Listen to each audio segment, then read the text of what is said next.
So, first question is, did you serve in a war? If so, which one? No, no war. After the war, like I think the war was Korea was like 51 to 54, 55. So I got there later, early 61. But I went in when I 60. I just turned 18. And then I was sent for basic training at Fort Dix, New Jersey. Then I was sent to Fort Benning, Georgia for advanced infantry training, which is machine gun, grenades, bayonet, hand-to-hand combat. And after that, to make a little extra money, because I think I was getting paid about $64 a month. And then if I went into the paratroopers, I got another $40 or $50. So I volunteered to go there. They sent me to Fort Campbell, Kentucky, where I spent some time there in the paratroopers. But then they needed men to go overseas, so I didn't volunteer. They just took guys out of the unit. Some were going to Germany, some were going to South Korea or wherever they were needed. So I was sent to South Korea. So what did I do? They sent me home for 10 days. Then I flew to California, signed in a military base. Then they put me on the plane to Hawaii overnight, then into Japan for 2 days, and then into South Korea. And once I got there, we landed in Seoul, Korea. And I wasn't the only one. There hundreds of guys on the planes being shipped. And then I was sent to the DMZ, which is the demilitarized zone. You're right up, North Korea is right there. So I was stationed there for over 2 years. So, and then when I finished my service time, I my job in South Korea was the armorer. I had to keep track of all the weapons, machine guns, grenades, ammo, handguns, and we would go out into the field training. At least in the 30-day period, you spend 20 days in the field, living in the field out in the middle of nowhere, you know, and you survive. If you there's no showers. If there was a stream, yeah. If not, you got some water and you wash yourself out of a steel helmet. You know, that's not much water, but it's better than none. And then I studied judo there for a couple of years. We were allowed to go to another base where they had recreation. Our compound didn't have that. You had to go outside our compound, and we had our own trucks to take us there. It wasn't public transportation, and all dirt roads. There, no sidewalks.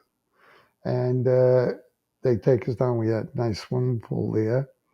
Uh, if you wanted weightlifting, judo, karate, whatever, libraries, movie theaters, if you were off. But a lot of times you weren't off. You had to pull guard duty probably once a week, everybody. No ifs and buts.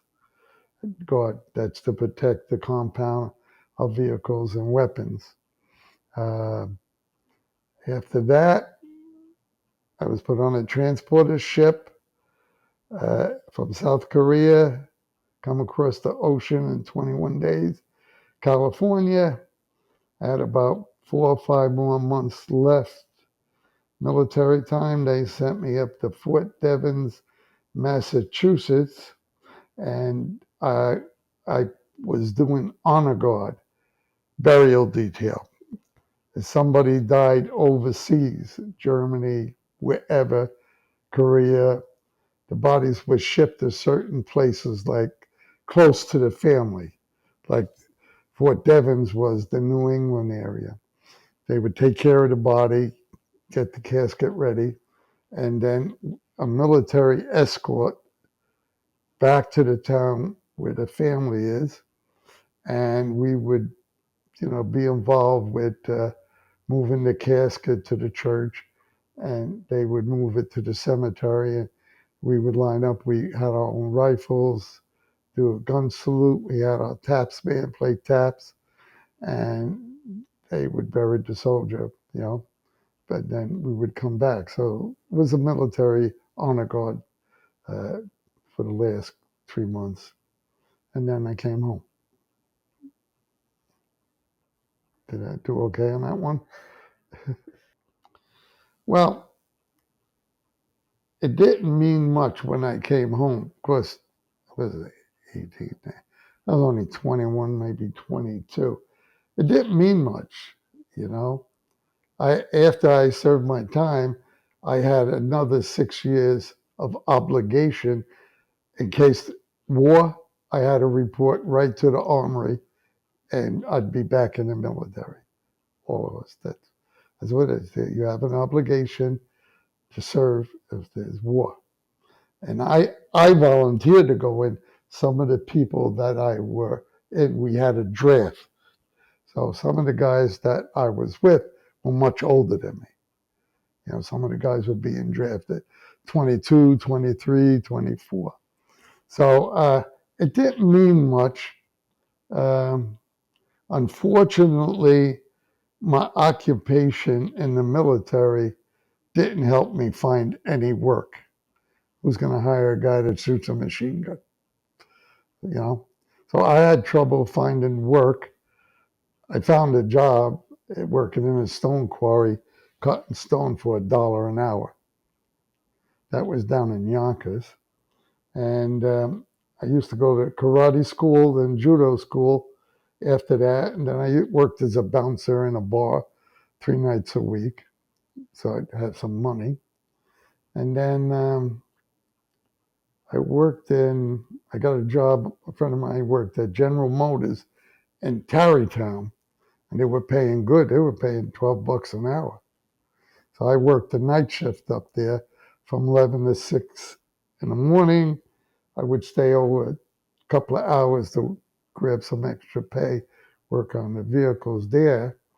And then I had the whole day off. But I did martial arts, and then like 1965, 66, I took the Yonkers Police Department test, and I passed the test and became a Yonkers police officer. You mean my favorite thing in the military? I mean, yeah. I mean, also just about being a veteran. Well, actually, I enjoyed the judo and the karate. My father was a boxer for years. He's Golden Gloves, I think, 34, 35, 36, 37, 19. He did like 300 fights. So he taught us how to box. But the Oriental way is judo, karate. So I found that kind of interesting, and I spent a lot of time doing that in Korea. Even when I went to Fort Devon, Massachusetts, they had a special club, and I met a lot of guys from Hawaii, which were doing different styles of karate. I belonged to the judo club there. That's in different scrapbooks. I have scrapbooks for that. So I got to meet a lot of people. And then when I got out, I did in Yonkers YMCA. I was involved with the judo club there, and I opened a karate school in Yonkers, judo and karate. I think that was like 1965, 66, 67. And I belonged to the White Plains Dojo here in White Plains for like 55 years, you know. So, in reference to the vets, it didn't mean anything because I was always working, or unfortunately, I got injured on the Yonkers Police Department. Spent a couple of years in the hospital, and my wife had to go back to work to support the family and take care of the kids. But one day, Benny DeFont said, "Hey, you're a vet. Why don't you join the veterans?" He said, "Come on down, try it." And I went down and I got involved. Prior to that, no, it didn't mean that. Now it does. because I'm older, and I try to get other guys involved. It seems like the younger guys don't want to be involved. They got jobs, wives, girlfriends, children. They got a lot going on. Maybe later on in life they got free time to do with the vets. And unfortunately, a lot of the Vietnam vets were mistreated coming back. They never got recognition. A lot of them died. A lot of guys are mad at public because of the way they were treated, and they don't want to be involved one way or the other. It's very sad. When I came home, the only people I saw was my brothers and sisters, mother and father. That was it. I did my time, overdone with. There was no parades or anything. But I went on a flight. Great. You got to meet vets. Like I said, I hadn't seen a guy in 40 years, and he's in a wheelchair.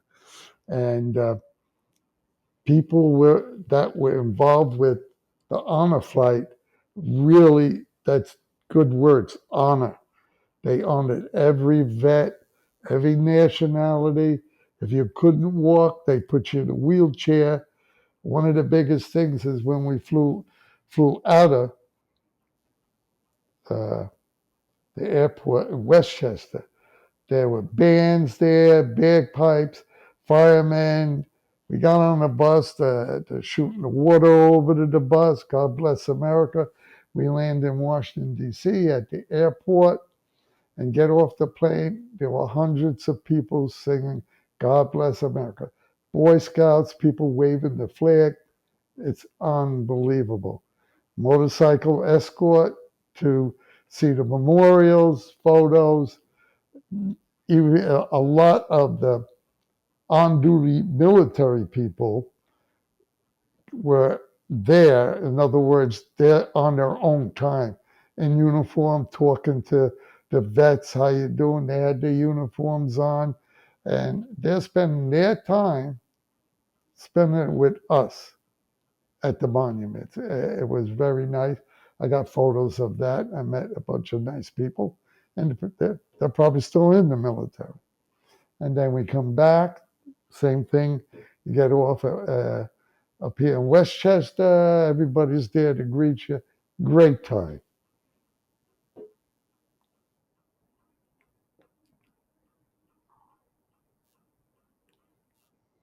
In the military? Well, I think I already said it. I thought learning judo and karate. Uh, my instructor over there was a South Korean judo instructor, and I had to take judo, and then I went through certain belts over a year and a half, and then he said I had to go down to Seoul, Korea, which is the capital, and at the judo headquarters take a test. So I went down there and I passed my black belt test, which is a big deal, you know.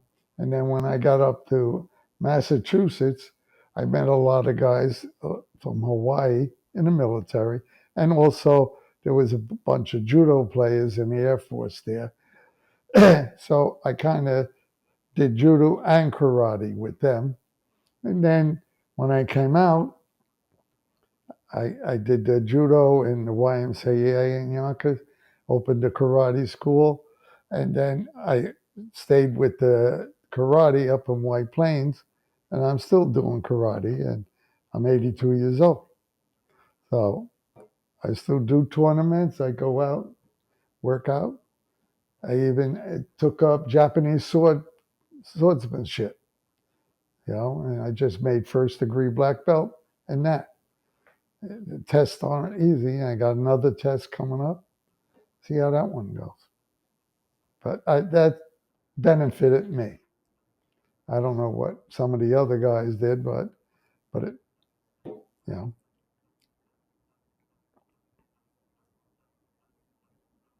Well, there was no treatment when I got home. When I got out, I finished my time up in Fort Devens, got on the bus, came home. That was it. There ain't no hi, goodbye, or whatever. Had my duffel bag, showed up at my house, and put on work clothes, tried to find a job. That's it. There was nothing else like, welcome back, mom and dad, the kids, my sisters. I was the oldest of seven. So when I got home, my sisters, they were, Debbie and them at maybe 14, 12, and 10 or something like that. My other two brothers, they were already working. They had jobs. They had finished high school. I didn't finish high school. I left. My father felt that I'm the oldest. I need to have a job to help support the family.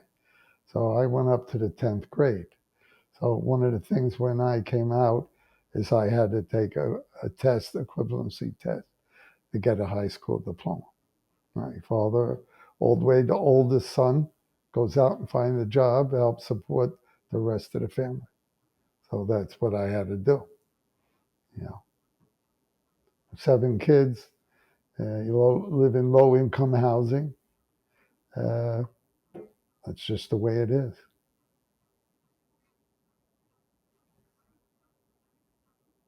You know what it is? Back when I volunteered to go in, but they had a draft. Now we don't have a draft. Everything's volunteer. I think the younger generation, uh, families, it depends where you live. Low income housing, Susan was in low income housing. Everybody had several kids, you know. No, we were poor. We didn't know we were poor. Everybody was the same. A lot of kids, dad's working, mom's taking care of the kids. Uh, a lot of low income people go in the military. A couple of reasons. One is they family. Things could be going wrong with the family. Others, you get in trouble. One of the things is if you got in trouble and you're in front of the judge and you're at that age, the judge gave you a choice: prison or the military. Most of the guys took the military. Nobody wanted to go to jail. But I think a lot of people are living a much higher level of living. Their family make more money. Their kids don't have to go into the military, and they don't have to be drafted.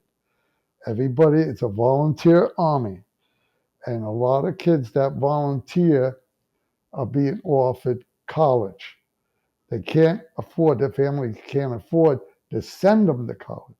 This is the only way they're going to get to college is they go into the military, do time, they're entitled to go to college. And what happens usually after you do 3 years and you got college time coming to you, they offer you bonuses to stay in because it's easier to give you a bonus than train that person for 3 years. So they gave you bonuses, and then people had some extra money. Maybe they spent 6 years in. Now they got more college time. They got a little bonus. And then if they went back home, the families might be in a better financial position where they could stay home and they could go to college. Most kids in high school, they don't even think of the military. I would say people in New York State, New Jersey, Connecticut, they don't think of military. You go out west, up in the North Dakota, South Dakota, Wyoming, some of those areas there. That's where most of your kids are coming out to go to the military. Or you go down to Harlem, Brooklyn, or something. Kids, it's a bad way of life. They're in gangs and stuff. They go into the military. Or if their father or mother is involved with the military, you see a lot of women, African Americans, women in the military. Again, back to low wages and so forth. Maybe the mother is out working every day. The daughter says, okay, I go to high school, but how do I get to college? They go into the military. But I think People are living well. You're not forced to go into the military. It's just, and me personally, I think there should be a law that once you turn 18, you do 2 years of military time serving the country. Your European countries, you turn 18, you go into the military. Israel, it's mandatory. Not after 18, they give you between 18 to 30 to serve those 2 years. A lot of other countries the same way, but you have to do it. Even in South Korea, military time, you have to serve. Between 18 to 30, you have to do your time. Either you do it early or later on in life. I didn't realize how bad things are until I got involved with the vets because, like, I was busy doing my own thing. So, like once a year, I go over to White Plains and they check my blood pressure, blood, and so forth. And last month was the first time I went down to the Bronx, VA, and I had to give them a lot of information. And the reason why is I've come down with a heart disease. And a lot of my doctors are very expensive, and my meds are expensive. So by going down there and telling them what's happening, as we spent the whole day down there, giving them all our doctors' names and what procedures have been done on me, what they're going to do is some of my medications they already started sending to me. But one of the pills is $799 a pill. Pfizer makes it. It's the only company. And for the first year, I got it for free, but now it's $30,000 a year. They gave me a $10,000 grant, but that ain't going to cover everything. So now I go to the VA, and a lot of this is, well, I'm on a lot of medication. In fact, what, 10, 12 meds? Oh, easy. Yeah, 10 or 12 meds I'm on. And some are 60, 70 every time I pick it up at CVS. I mean, that's a big part of whatever. We get paid once a month, Social Security, pension, or whatever. If I said 20% of what we get a month goes towards CVS and stuff, another 40% food, then gas, and then bills on a house and whatever. But so that's what I'm working with the vets, you know. But what it is, there's a lot when you go down to the VA in the Bronx. We did lunch down there. I did that on purpose, other than the food wasn't that good, but it was cheap. But there you see all the different vets from every army, navy, so every color, men, women, guys in wheelchairs, guys with no limb. That's where you see what's going on. Are they getting the best care? It's the only care available to them because they can't afford what you pay for special care. Okay. I was fortunate with the police department. I got injured and they retired me early. They wouldn't take me back to work due to what happened to me. But go down there and you just look at people and everybody greets everybody. Everybody's in the same boat. That but it seems like we'll say over the last 20 years, they're not opening new facilities for the vets. Housing. There's a big housing shortage for vets. The homeless people on the streets, if there's 10, probably 4 or 5 of them are military vets, men and women homeless. They can't afford anything. If they're on just being disabled, getting money. It ain't enough for an apartment. Or nobody wants them. Nobody cares about them. There should be nursing homes set aside. I think there's one up in Montrose. I haven't gone up there, but it seems like they don't have places for homeless vets.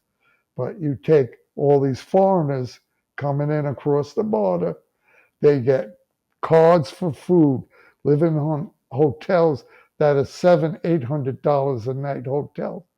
They're taking better care of those people that don't belong here than our homeless people in America. And that's really a sin. And that falls on the people that are in power. But they don't take care of the vets. They don't care. They'd rather take care of 10 million foreigners that came in the last 4 years than our vets. Is it going to get better? I don't think so. We need a change of government, people thinking, you know. And when we were down there, the person that was in charge of the cardiac rehab, she's saying that we don't have enough people in reference to the hearts and everything. And they're always looking to cut something. They're not giving them the best options to take care of our military, you know. And the guys that have been serving in Iraq, Iran, and a lot of amputees because of the bombs, the booby trap bombs. A lot of amputees. You watch TV, they asking for $11 a month to help support and build houses. Look at those guys. Burnt faces, no arms, no legs, no life. If it wasn't for their family taking care of them and somebody pitching in and try to give them a home to live in. But otherwise, no, they're not taking care of our people. Okay. Is there anything else you'd like to say about? You don't want to hear it. You know what I'm talking about, politics. Yeah, unfortunately. Thank you very much for the interview. Yeah. Thanks for sitting down with me. All right, we did okay.